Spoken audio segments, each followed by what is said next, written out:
Hello everyone, and welcome to another beer news. Now this is for the month of October, and it's part one because there was quite a few I found interesting news stories, so I thought, well, instead of trying to do a long video, what we'll do is I'll break it into two parts. So this is part one, and there will be a part two as well. So let's just get straight into it. As always, gotta have a drink, wet the whistle.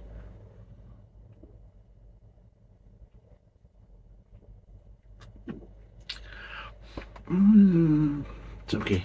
It's okay. If you wonder what I'm actually doing, this is what happens. I save up all the extra beers that are duplicates of the ones I've reviewed and things like that, and then I just drink them during the beer news just to get rid of them. So anyway, part one. So we're starting off with beer sporting a head of foam packs in double the flavour. So the benefits of having your bartender pour you a generous head of foam on your pint of beer have been outlined in a new study. The research, published in the Journal of the American Society of Brewing Chemists, measures the scent of the beer using ultrasonic waves to identify that the aroma components were 1.3 to 1.9 times higher in the beer with a frothier head compared to a flat beer. According to the study, the foam acts as an efficient gas exchange surface, funneling aromas towards the drinker's olfactory sensors, and it provides a drinker's first tantalising entry as to the quality of the beer's flavour, freshness, refreshingness, and wholesomeness. I don't know about the wholesomeness, and I don't know about the refreshingness, because a lot of times what you smell isn't always really what you actually taste, and sometimes you can get aromas but you don't get the flavours, or sometimes you don't get the aromas but then you get the flavours. And one of the things is, regardless of flavours and aromas, it's the mouthfeel as well. I mean, a flat lager is not refreshing. An over-carbonated ale isn't refreshing. So again, from my point of view, I think that's a bit subjective. I know there's one viewer that's not going to agree with this, and that's going to be Adrian, because Adrian's not a big fan of heads on beer. He likes to drink beer at room temperature, and him being a southerner, he likes his cask ales without a sparkler. Now, if you're not from the UK, the best way to describe it is in the north of England, and obviously in Scotland as well, they use sparklers, but it's a little attachment they actually have on the kind of pump system, just as it goes into the actual glass. So it's on the tip of the actual kind of pipe that goes into the glass when they're using the pump machine, or beer machine, whatever you want to call it, to draw the beer up from the cask. And the sparkler just gives it a little bit more effervescence, which obviously kind of agitates the beer a bit more and gives you obviously more of a head, and just gives you that kind of more of a better mouthfeel, in my view, because I actually prefer beer from a cask from a sparkler than without a sparkler. But down in the south of England, they don't use sparklers. Most of the beers are poured without a sparkler, so they do kind of be slightly mill pondy. They'll have a slight head initially, but that usually dissipates quite quickly, and it is. And I think it's also kind of stems back to they like their cider kind of flat as well. They don't really like their cider with too much effervescence, and their beer the same. And yeah, so Adrian being a southerner, which is fine, it's not a problem. I mean, everybody's got their own penchant and their preferences, and yeah, he prefers it without a sparkler. So he prefers beer without a head, really, and he's not a fan of that. He just feels that it just is a waste, and it's taking up room in the glass that should be there for beer and not for foam. which again is fine, I can understand that. But also if you're drinking, if you ever go to Czech Republic and some of the other places, including Germany, Slovakia, Slovenia, even Hungary, there's a big difference. I mean, even Switzerland, they do prefer having more of a head. It's more of a tradition in a lot of these European countries to have really quite a lot of head. And of course, Czech Republic, they swear by it. In fact, you can actually get a pour that's nearly all head, nearly all foam. So it's all kind of relevant, but they say it's actually better for the drinking experience and helps to partake obviously with more flavours, and obviously gives you a better drinking experience. So what do you think? Do you think it's a good one? I know what Adrian thinks, he's getting bollocks. But what do you think? Do you prefer your beer with more of a head? Or do you prefer it as flat as a witch's tit, as they say down in the south? Right, okay, on to the next one is what the US craft beer sector could look like within 10 years. Now, when it says US craft beer, it also includes global craft beer as well, but I think it's really from more of an American kind of bent rather than a global bent, because it's quite strange, because I've also got another story, I think that comes up in part 2, which is then asking the exact opposite kind of question of, is there a downturn in the craft beer? So take from this what you will, wherever you are in the world. In the UK it might be not as relevant as it is in America and maybe other countries. So again, let's have a look. So the size of the US and global craft beer sector is projected to surpass $282.6 billion by 2032, according to a new report. The sector, which currently stands at $103.2 billion, is poised to reach a registered compound annual growth rate of 10.6% from 2023 to 2032. Observed analysis in a report from the Market US. Drinks and analysts outlined in the research that in 2022 the ale beer segment dominated the craft beer sector, largely down to its diverse flavour profiles, rich brewing traditions, and ability to cater to a wide range of consumer tastes and preferences. According to the data by distribution, the off-trade currently dominates the craft beer sector with a market share of more than 60%. Now, the problem is one of the things you've got to do is define craft beer. And I think that in different countries, craft beer means different things. I mean, in the UK, people tend to look at craft beer as heavy hopped beers, strange concoction and flavoured beers, and just kind of more of a progressive side of the beer industry. And progressive side is trying new things, sometimes to the extreme. And I think that's what we class as more of the craft beer industry, because we have two sides of the ale industry. We have the craft beer side and we have the more kind of traditional side. That's the kind of two sides to it. Whereas in America, craft beer means something else. But craft beer means more artisan, more kind of traditional small batch brewing styles, more traditional styles using American ingredients, and less of the kind of mainstream kind of conglomerate brewing, like from the likes of Budweiser, Moe's and Coors, all this type of stuff, Anheuser-Busch, things like that. So it is more of the kind of artisan, kind of traditional style brewing, which of course they don't split it between the kind of more kind of new age, new wave, kind of more progressive style. And traditional style like we have over in the UK, they just class kind of most ale production as being craft beer, and more small batch and small brewery production being more craft beer orientated.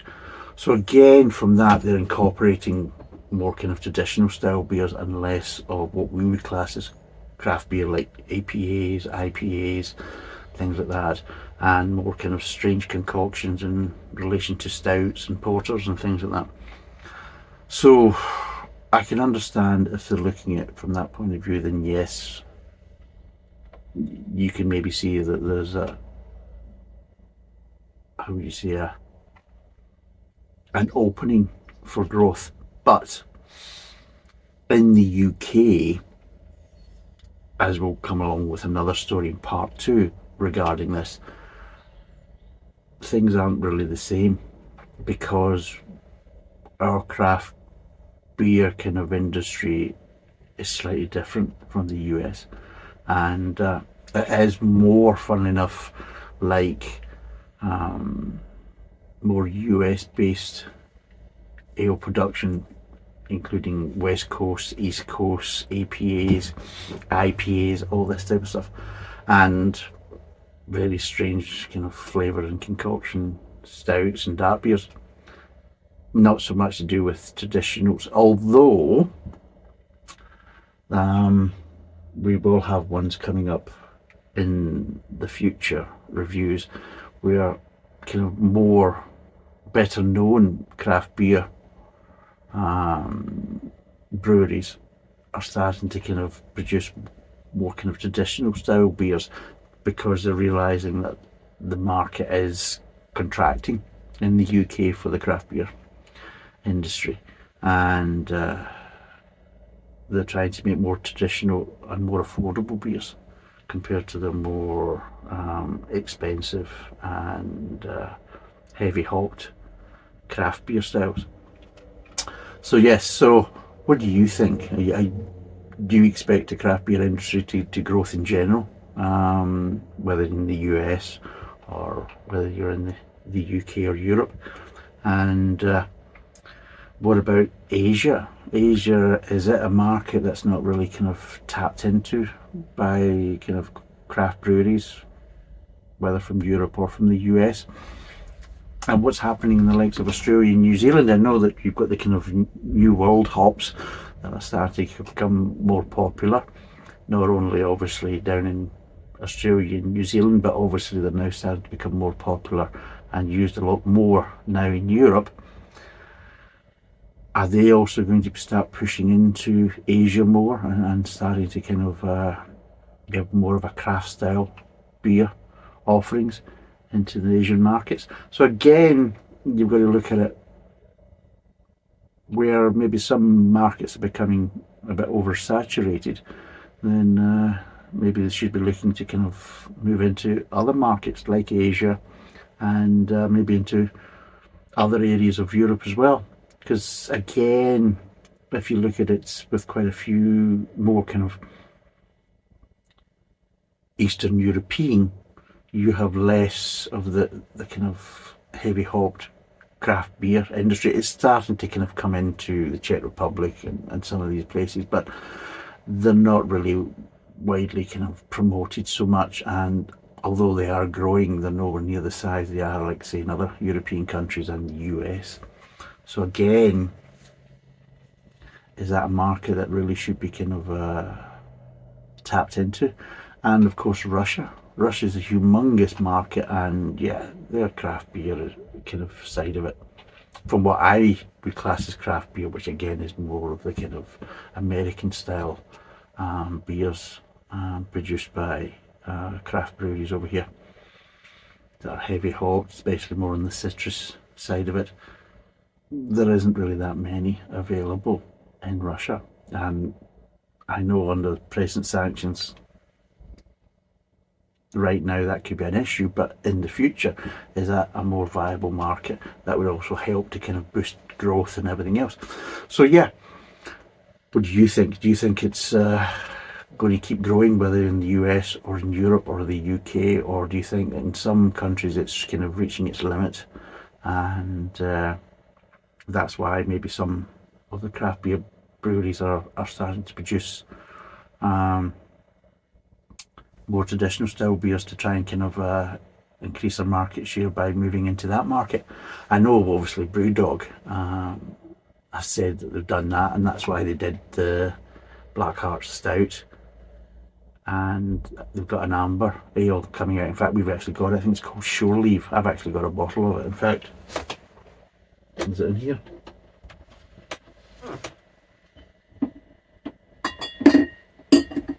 Oh, I do have. It's in the fridge here. Oh, bring it out. Oh, there we go. So, sorry for the people in the podcast, but we'll obviously be doing this at some point. We do have Shore Leave. Now, this is basically Brewdog doing an amber ale.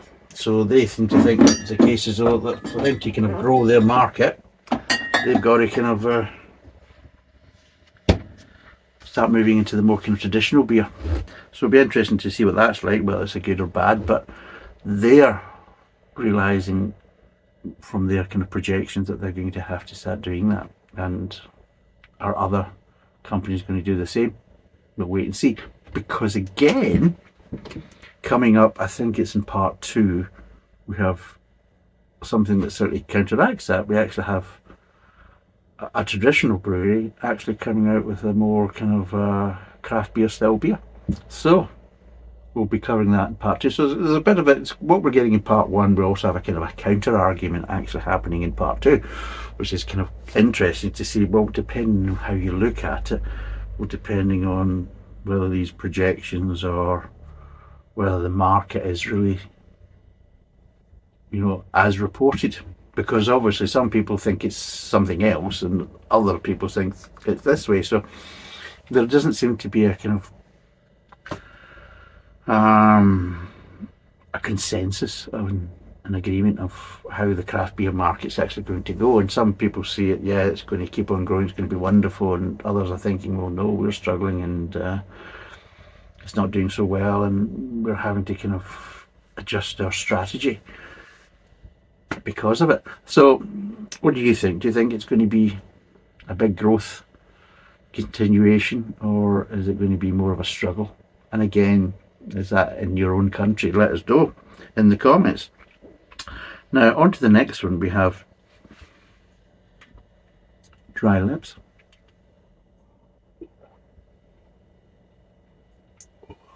It's getting better, it's getting better. Anyway, it must be the mouthwash. Anyway, Czech scientists use pollen to make Celtic beer.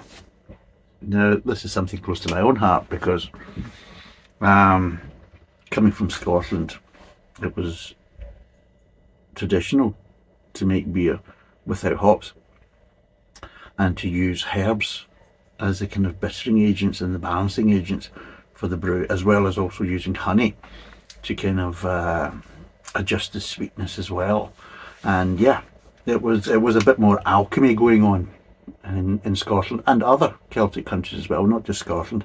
Ireland was doing the same, and to a certain degree also Wales as well, because of constant fallings out, because we didn't really have the climate to grow hops, and being a wet country and a cold country. And yeah, England was the main kind of supplier of hops, and one of the issues was that there was always kind of fallings out, whether from a military standpoint or whether it's from kind of a trade standpoint and things like that, that hops initially wasn't available, and obviously at certain times weren't available because of disagreements and issues and price issues and things like that. So but apparently it wasn't just in Scotland.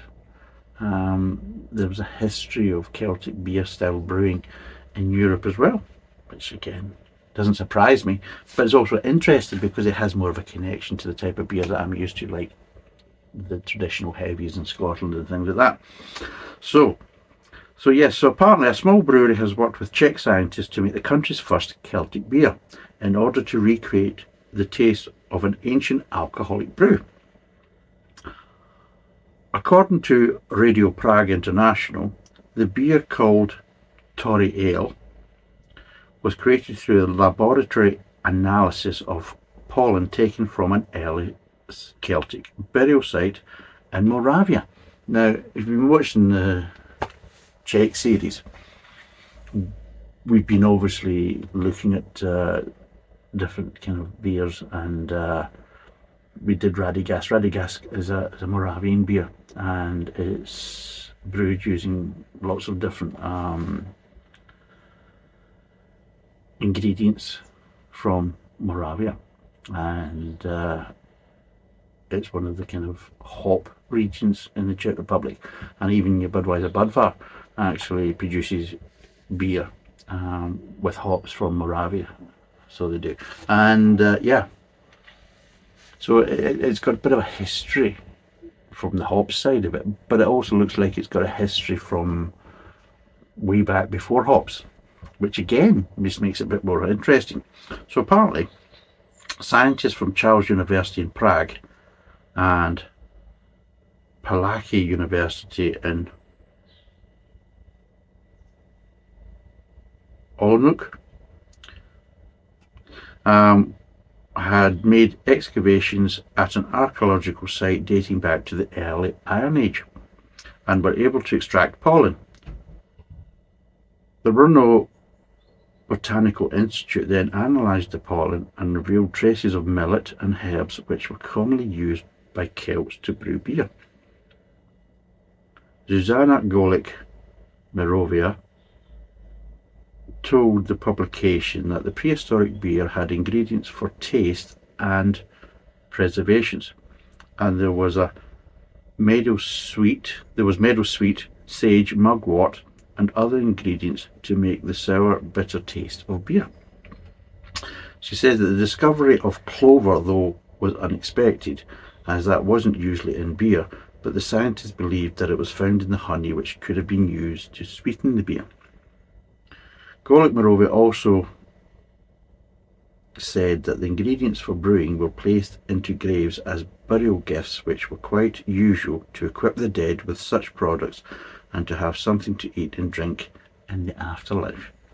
The first brew of Tory Ale was created with microbrewery Lycia, enabling the flavours of the Celts to be tasted by consumers. She said it's a little bit different from today's beer because it's not based on hops.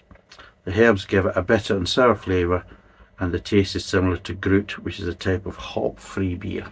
So there you go. So what do you think of that? Do you think that's a good idea of maybe kind of, instead of maybe trying to reinvent the wheel, is also kind of maybe go back the way and start kind of unpicking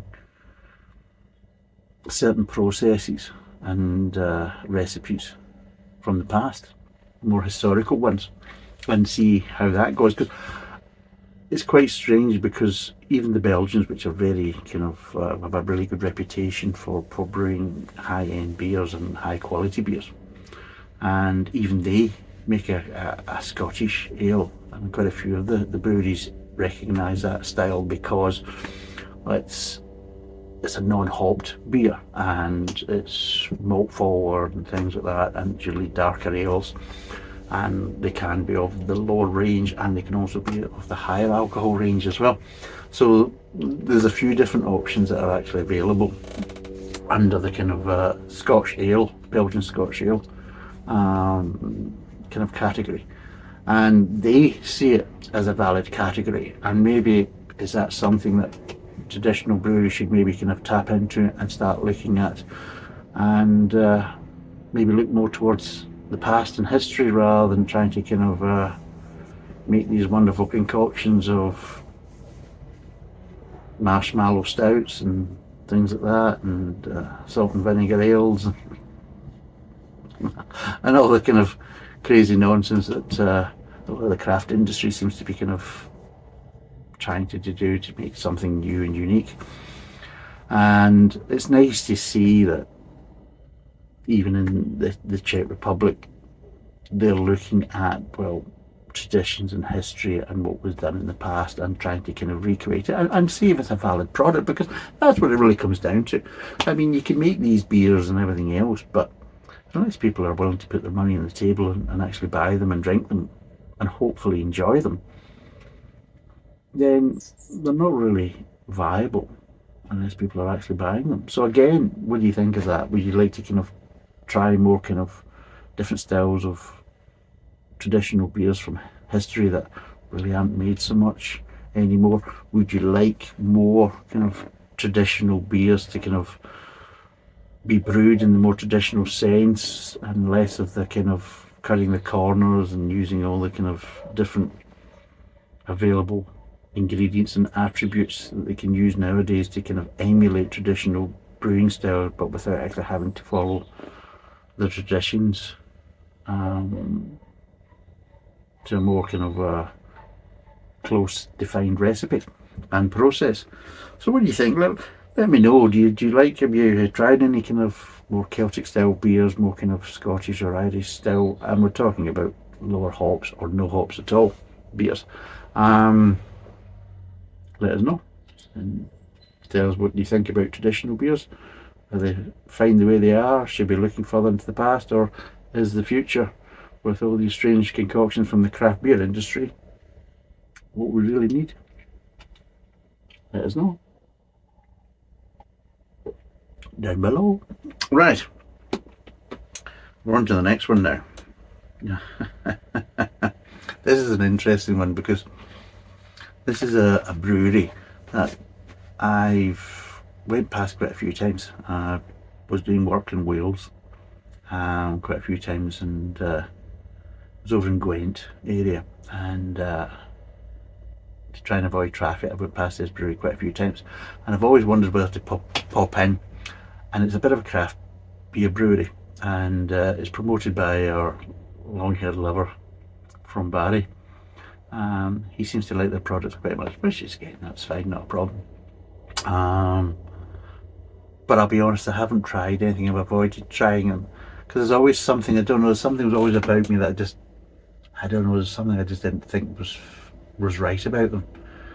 Some of the names and everything else, you just thought, no, something's strange about that. And there was a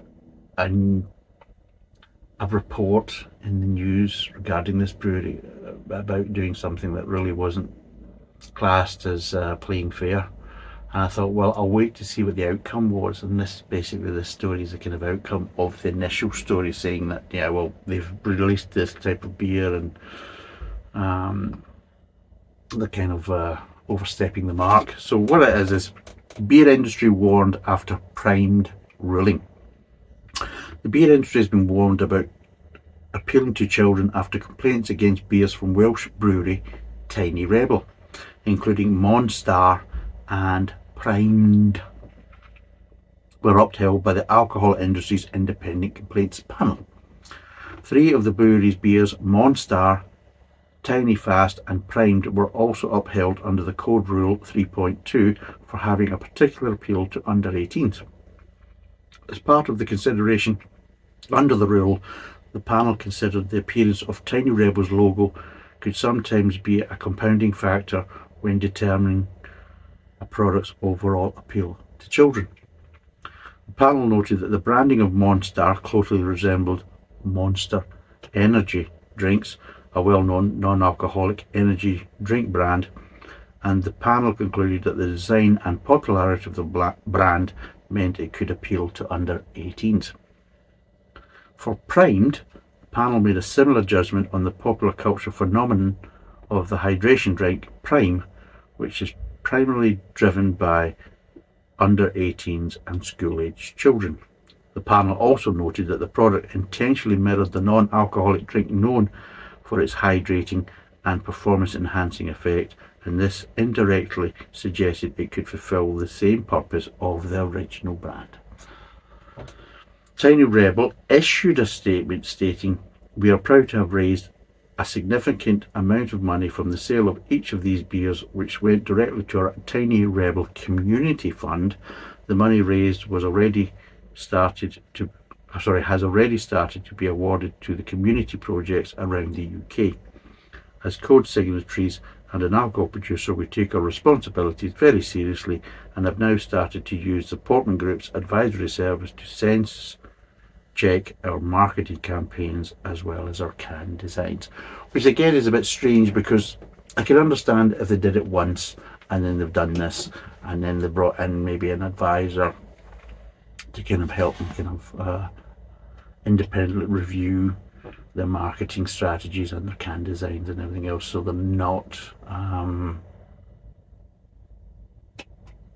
overstepping the mark, maybe going into boundaries they shouldn't be, and things like that. But they've done it a few times and they know they've done it and they've purposely done it. So let's basically take a popular non-alcoholic drink that's popular with the younger generations, including generations that are under the legal age for drinking, and kind of copying their packaging. I mean, up here there will be a little picture of the primed label, which was really a rip-off of the actual Prime energy drink. And you're thinking, this wasn't an accident, and don't kind of try and make out it wasn't a mistake, because it wasn't a mistake. You knew exactly what you were doing and you were at it. Now, yes, they haven't said how much of the money from these beer sales have actually went to this kind of charity that they've created up of this foundation, but I also think that's a kind of a get out clause that, oh yeah, well yeah, we were doing bad things but it was for a good cause, so forgive us, you know. And again, I think that's a kind of get out clause in a certain way. I think they're just kind of ripping the piss, to be totally honest.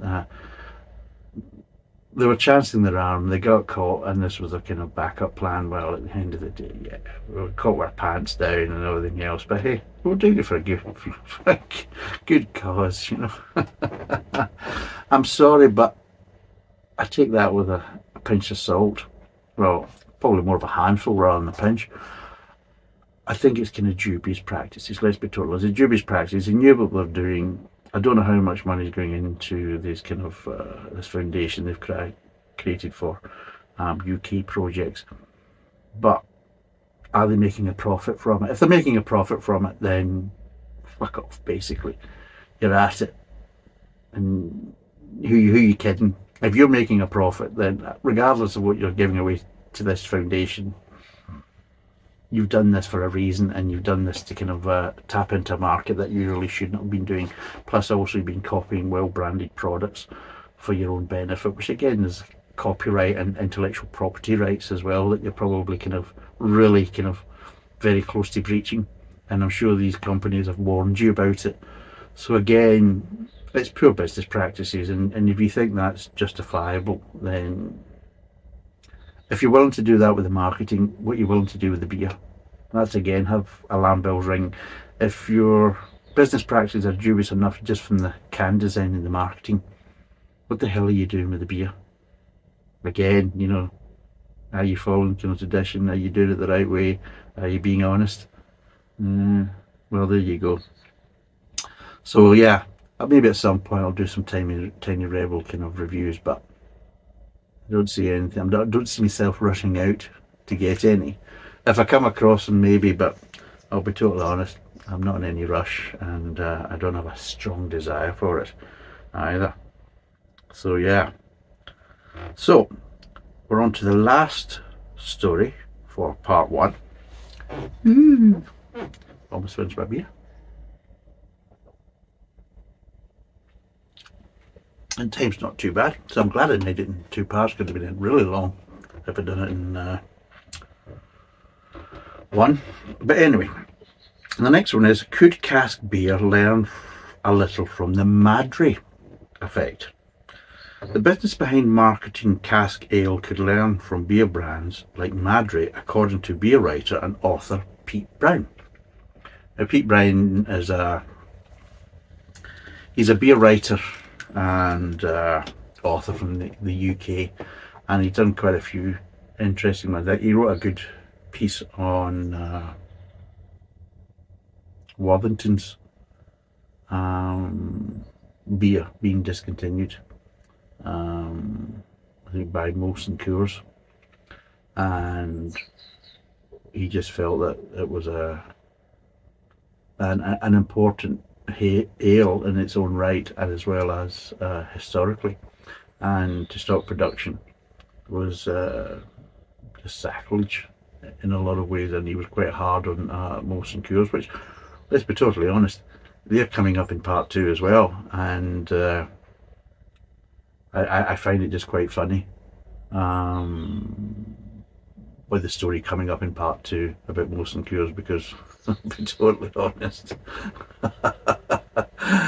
there's a lot of irony in it, but we'll get back to that. But yes, so he hasn't been too enamoured with the business practices of quite a few of the big beer companies. But basically what he says is, leading a talk at the Future of Cask seminar hosted by Cask Mark at Brewers Hall in London this week, Brown explained how much the premium lager category had grown despite other beers struggling to retain high volumes since the pandemic.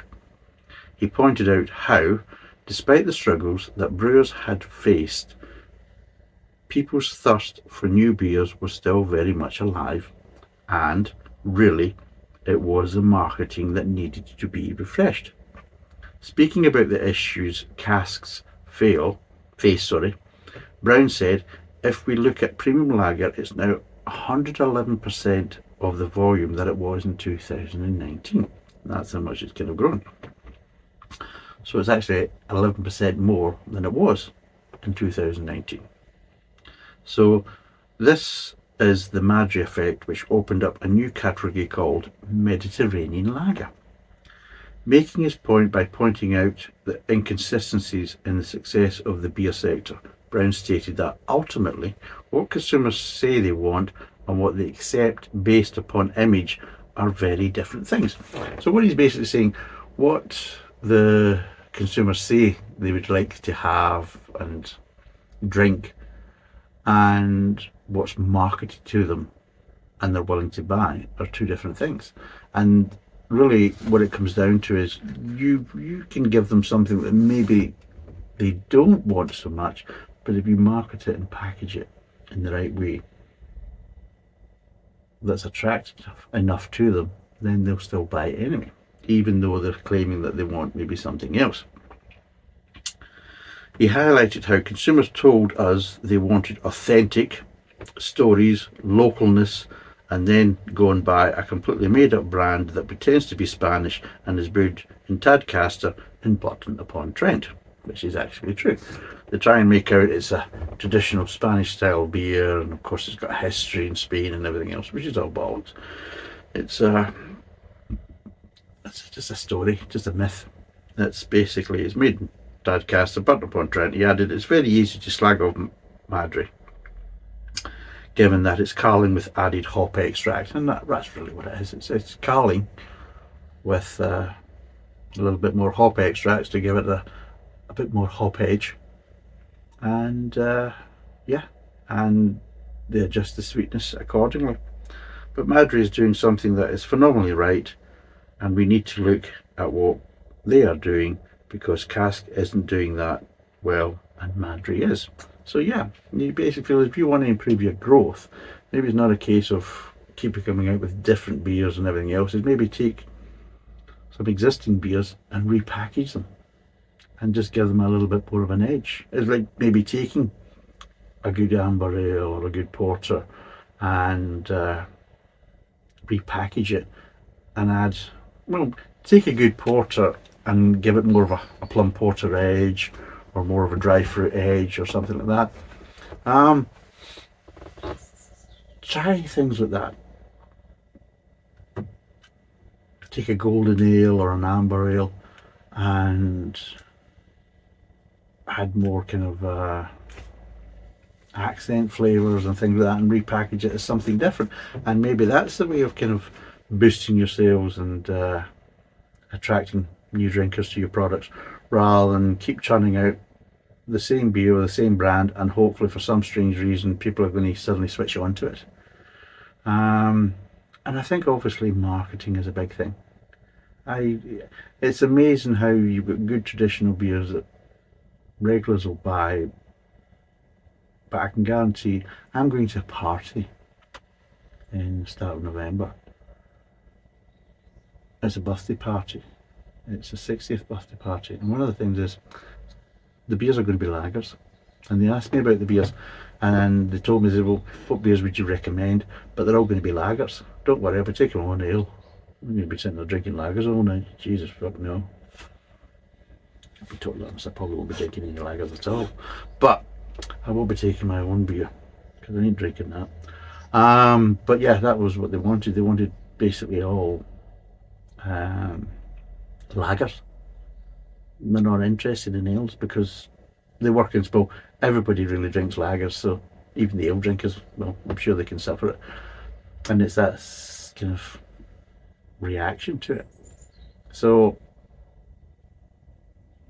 is that what the beer industry needs to do? Is kind of repackage things. I mean, could you take a golden ale and repackage it more towards lager drinkers? You could do that very easily.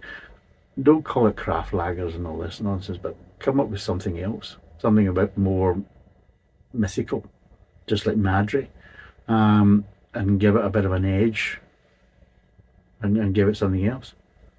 And see how it goes. I mean, I'm kind of strange why nobody's ever done this, because you can get lime associated with lagers, and then of course you can get Razzlers, which is kind of lagers and kind of on a more sweeter base with kind of lemon and lime kind of flavour accents and things like that. But nobody's ever done that with a golden ale. Maybe we did a golden ale and maybe it's a slightly more sweetie, maybe with slightly more honey tones. I think Fuller's has kind of done something kind of similar, but they haven't done the kind of the citrus connection with so much with the lime and the lemon. But if you did more of a kind of Radler style kind of golden ale, but with more of a kind of a honey bent and a little bit more edge with a kind of lemon or lime, or even lemon and lime, I'm surprised nobody's done that. And then kind of marketed it as a new kind of refreshing drink of the summer and things like that. I think people need to be a bit smarter, and especially in kind of more traditional brewing companies and breweries. And yeah, I think he's actually got a point. I think it's a case as though, well, instead of watching kind of brands like Madri suddenly appearing and people drinking it. I know there's a YouTuber that he loves Madri. Jesus, he almost creams his panties over it, which is great. That's fine. I work in the basis as if you enjoy something, then enjoy it, regardless of what people think or say about it. But he loves Madri. I think he's a Blue Van Man or something like that. Yeah, he loves it. That's one of his kind of favourite beers. And yeah, that's fine, not a problem. But it wasn't his favourite beer a couple of years ago, because it didn't exist a couple of years ago. It's just, and I guarantee Carling wasn't his favourite beer previously. So it's not as if he's come from a Carling drinking kind of side of it and then, well, progressed into Madre. There's a lot of people that have progressed into Madre from lots of different angles, and had lots of different lagers as their favourite. But Madre have seemed to kind of tick the box, and most of that's down to kind of making the flavour unoffensive, make it easy to drink. It's not really busting with flavour at all. I reviewed it, and well, yeah, there's not really much there.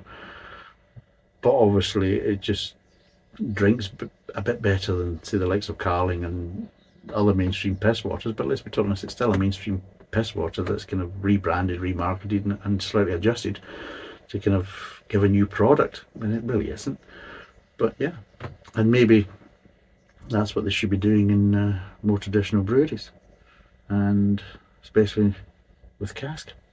So tell us what you think on that, and do you agree, do you disagree, do you think we should just still stick to the same old kind of strategy and hope to God things change, or do we have to be more proactive and maybe keep the beer the way it is and just repackage it in a more attractive way for more mainstream beer drinkers, which seem to be lager drinkers. Anyway, that's the end of the beer news for part 1. If you've enjoyed it, please enjoy and watch part 2, which of course there are some counter arguments for some of the stories we've covered here, and we've also got a new beer announcement in there as well, which could be good or it could be bad. Anyway, thanks for watching. Cheers. Bye for now.